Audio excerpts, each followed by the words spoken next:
उत्तर प्रदेश विधानसभा चुनाव को लेकर अखिलेश यादव ने किया एक और वादा। कहा, अगर हमारी सरकार बनी तो 5 साल तक गेहूं चावल के साथ मुफ्त देंगे घी। जी दोस्तों, आपको बता दें कि समाजवादी पार्टी के प्रमुख और उत्तर प्रदेश के पूर्व मुख्यमंत्री अखिलेश यादव ने अपनी पार्टी के सत्ता में आने पर गरीबों को 5 साल के लिए मुफ्त राशन के साथ 1 किलो घी देने का वादा करते हुए बीजेपी पर निशाना साधा है। अखिलेश यादव ने कहा है कि भाजपा सरकार अपनी मुफ्त राशन योजना को बंद करने के लिए तैयार है। उन्होंने कहा है कि जो गरीब मुफ्त राशन का लाभ उठा रहे हैं उन्हें यह चुनाव तक मिलेगा, ये चुनाव के बाद उपलब्ध नहीं होगा। पहले इसे नवंबर तक दिया जाना था, लेकिन जब यूपी चुनाव की घोषणा की गई तो उन्होंने कहा कि वे इसे मार्च तक देंगे। रायबरेली में एक चुनावी रैली को संबोधित करते हुए अखिलेश यादव ने कहा कि राशन के लिए धन दिल्ली के बजट में निर्धारित नहीं किया गया है, क्योंकि वे जानते हैं कि चुनाव मार्च में समाप्त होगा। उन्होंने कहा कि समाजवादियों ने पहले भी राशन दिया था, जब तक सपा की सरकार है हम अपने गरीबों को राशन देंगे। इसके साथ ही हम 1 साल में सरसों का तेल के साथ 2 सिलेंडर मुफ्त देंगे। इसके साथ ही हमारे गरीबों का स्वास्थ्य बेहतर करने के लिए 1 किलो घी भी दिया जाएगा। तो अखिलेश यादव ने यह बड़ा ऐलान आज कर दिया है।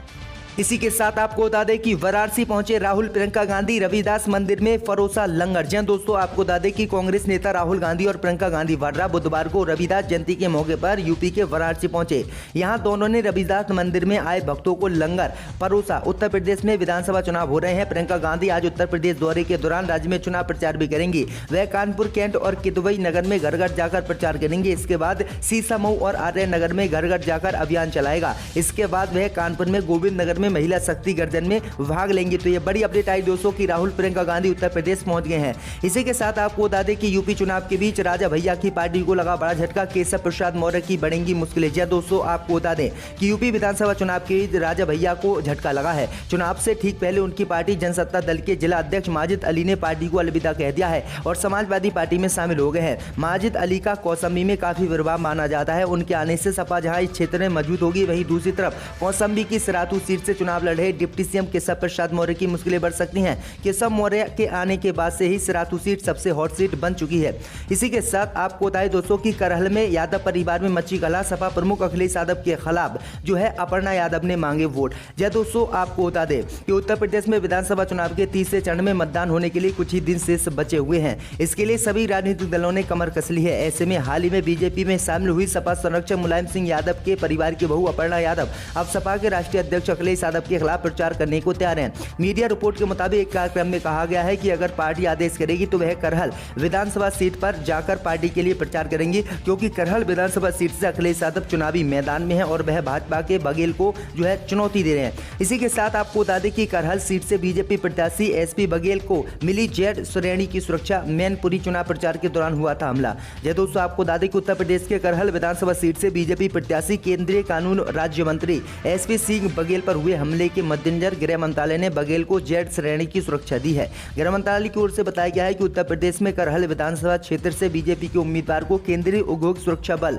द्वारा जेड श्रेणी की सुरक्षा प्रदान की गई है। समाचार एजेंसी एएनआई ने गृह मंत्रालय सूत्रों को हवाले से जानकारी दी है कि करहल विधानसभा सीट से बीजेपी प्रत्याशी केंद्रीय कानून राज्य मंत्री एसपी सिंह बघेल के काफिले पर मैनपुरी में हमला हुआ था, जिसमें बीजेपी प्रत्याशी बाल बाल बच गए थे। काफिले पर हमले की सूचना मिलते ही हड़कंप मच गया। पुलिस के मौके पर पहुंचने से पहले ही पथराव करने वाले भाग गए थे। मैनपुर पुलिस ने ट्वीट कर बताया कि केंद्रीय मंत्री एसपी बघेल के काफिले पर अत्तिकुल्लापुर गांव के पास पत्थर और लाठियों से हमला किया गया था। मामले में एफआईआर दर्ज कर ली गई है और केंद्र की मोदी सरकार ने अब जो है इन्हें जेड श्रेणी की सुरक्षा भी दे दी है।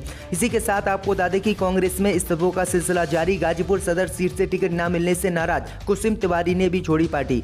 जय दोस्तों, आपको बता दें कि उत्तर प्रदेश विधानसभा चुनाव के बीच कांग्रेस को बड़ा झटका लगा है। टिकट न मिलने से नाराज एक महिला कार्यकर्ता ने इस्तीफा दे दिया है। नाराज कार्यकर्ताओं के पार्टी छोड़ने का सिलसिला लगातार उत्तर प्रदेश में जारी है। गाजीपुर में पीसीली सदस्य पंकज दुबे ने अपनी पत्नी के लिए सदर विधानसभा सीट से टिकट की मांग की थी। वहीं महिला कांग्रेस जिला उपाध्यक्ष और पीसीसी सदस्य कुसुम तिवारी ने भी अपने लिए पार्टी से टिकट मांगा था, लेकिन कांग्रेस उच्च नेतृत्व ने सदर विधानसभा सीट से लौटा नाम निषाद को उम्मीदवार घोषित कर दिया।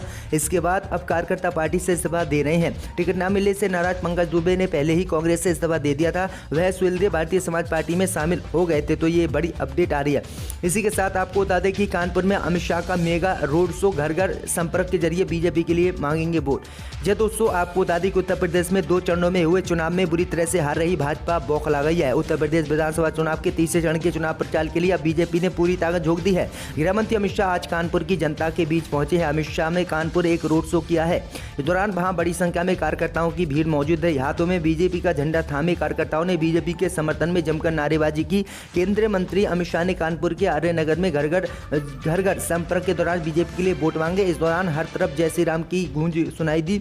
बीजेपी समर्थकों ने अमित शाह के रोड शो के दौरान जमकर बीजेपी के समर्थन में नारे भी लगाए। इसी के साथ आपको बता दें कि सपा ने लखनऊ रेंज आईजी लक्ष्मी सिंह के ट्रांसफर के लिए इलेक्शन कमीशन को लिखा पत्र, लगाए गंभीर आरोप। दोस्तों आपको बता दें कि उत्तर प्रदेश में 7 चरणों में होने वाले विधानसभा चुनाव 10 फरवरी से शुरू हो गए हैं। पहले 2 चरण के मतदान पूरे हो चुके हैं। मतों की गिनती 10 मार्च को की जाएगी। इस बीच समाजवादी पार्टी ने एक बार फिर से चुनाव आयोग को पत्र लेकर लखनऊ रेंज की आईजी लक्ष्मी सिंह का ट्रांसफर करने की मांग की है। पत्र में आरोप लगाया गया है कि लक्ष्मी सिंह अपने पति राजेश्वर सिंह को वोट देने के लिए लोग को मजबूर कर रही हैं। बता दें कि पूर्व ईडी अधिकारी राजेश्वरम सिंह बीजेपी के टिकट पर चुनाव लड़ रहे हैं। इसी के साथ आपको बता दें कि मुख्तार अंसारी के बेटे अब्बास अंसारी ने भरा नामांकन, कहा पिता को असंवैधानिक तरीके से जेल में रखा गया। दोस्तों आपको बता दें कि बाहुबली विधायक मुख्तार अंसारी के बेटे अब्बास अंसारी ने समाजवादी पार्टी गठबंधन के सहयोगी दल सुहेलदेव भारतीय समाज पार्टी के प्रत्याशी के तौर पर मऊ सदर विधानसभा सीट से सोमवार को अपना नामांकन पत्र दाखिल कर दिया है। नामांकन के बाद अब्बास अंसारी ने कहा कि प्रशासन मेरे पिताजी के नामांकन में अड़चने पैदा कर रहा था, जिस वजह से मुझे पर्चा भरना पड़ा। अब्बास अंसारी ने मीडिया से बातचीत के दौरान कहा कि उनके पिता को असंवैधानिक तरीके से जेल में रखा गया है और नामांकन पत्र दाखिल करने में अड़चन पैदा की जा रही है। इसके लिए उन्होंने सुबह सभा के चुनाव चिन्ह पर 2 सेट में अपना नामांकन भरा है। अब्बास अंसारी ने आगे कहा कि वह इस बार जनता के मुद्दों पर चुनावी मैदान में उतर रहे हैं। इसी के साथ आपको बता दें कि प्रधानमंत्री मोदी 16 फरवरी को सीतापुर और 17 फरवरी को फतेहपुर में करेंगे रैली, चुनावी अभियान को देंगे धार।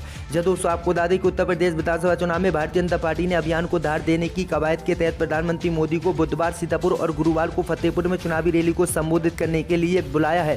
प्रधानमंत्री मोदी 16 फरवरी को सीतापुर जिले की सभी 9 विधानसभा सीटों की संयुक्त रैली को संबोधित करेंगे, जबकि 17 फरवरी को फतेहपुर और बांदा के अलावा रायबरेली जिले की 11 विधानसभा सीटों की संयुक्त रैली में शामिल होंगे। इसके साथ ही झांसी, ललितपुर, हमीरपुर, महोबा और रायबरेली जिले की 9 विधानसभा में से भाजपा समर्थक मोदी को वर्चुअल माध्यम से देख सकेंगे। इसी के साथ आपको बताएं दोस्तों कि ओवैसी को झटका देने वाले ओपी राजभर की अब एआईएमआईएम ने बढ़ा दी टेंशन, जहूराबाद में घिरे सपा चीफ। जहां दोस्तों आपको बता दें कि उत्तर प्रदेश विधानसभा चुनाव में यूं तो सीएम योगी आदित्यनाथ और अखिलेश यादव की सीट होने की वजह से गोरखपुर और कटहर की खूब चर्चा हो रही है, लेकिन गाजीपुर के जहूराबाद की जंग भी काफी दिलचस्प हो चुकी है। सपा गठबंधन के अहम साझेदार सुहेलदेव भारतीय समाज पार्टी के प्रमुख ओम प्रकाश राजभर इस सीट से चुनाव लड़ रहे हैं। बीजेपी बसपा ने जिस तरह उनकी घेराबंदी की, उससे राजभर की चुनौती बढ़ गई है। अब ऑल इंडिया मजलिस इत्तेहादुल मुस्लिमीन ने भी राजभर के खिलाफ उम्मीदवार का ऐलान कर दिया है। असदुद्दीन ओवैसी की पार्टी ने ओम प्रकाश राजभर के खिलाफ शौकत अली को टिकट दिया है। ओवैसी के खिलाफ ओवैसी की पार्टी की ओर से उम्मीदवार उतारा जाना इसलिए भी दिलचस्प है क्योंकि सपा गठबंधन में जाने से पहले